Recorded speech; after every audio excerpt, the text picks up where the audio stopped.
বন্যায় ডুবে আছে ফেনীর ছাগলনাইয়া উপজেলার প্রায় সব গ্রাম। পানিবন্দী মানুষগুলো ত্রাণ সহায়তা ও নিরাপদ আশ্রয়ের খোঁজে ছুটছেন শহরের দিকে। আবার অনেকে শহর থেকে এসেছেন প্রিয়জনের খোঁজে।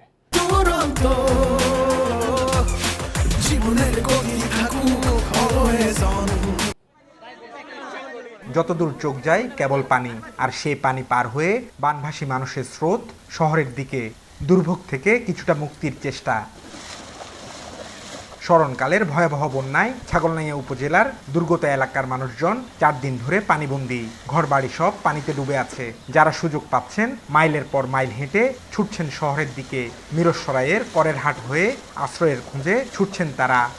ফাতলা পুকুর শাশুড়ির জন্য গেছিলাম ছাগলনাইয়া থানা। এখন ওদিকে পানি মানে আমার মাথার উপরে। আমি মুরু পুকুর পার হওয়ার পরে এ পর্যন্ত পানি এটা পুরোটা ডুবে গেছে। মাদ্রাসার ওইখানে খালা শাশুড়ি ছিল, ওদের সাথে দেখা করছি আশ্রয় কেন্দ্রে।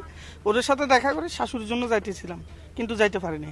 কদ্দু অল্প আইসি নৌকাত করি, আবার গাড়িতে, আবার নৌকায়, আবার কদ্দুর হাঁটি। এভাবে আইসি। আজকে কয়েকদিন ঘরে ওষুধ নাই, একমাত্র খানা বাদ দিয়ে ওষুধের জন্য আইসি। ওষুধের এরকম দরকারি ওষুধ, মানে ওই ওষুধ না হলে আমাদের মানে রুগী মাথায় তাড়িয়েন না। অনেকেই আবার শহর থেকে এসেছেন প্রিয়জনের খোঁজে। নিরাপদ আশ্রয় নিতে চান স্বজনদের। এর মধ্যেও ব্যর্থ হয়ে ফিরতে হয়েছে অনেককেই।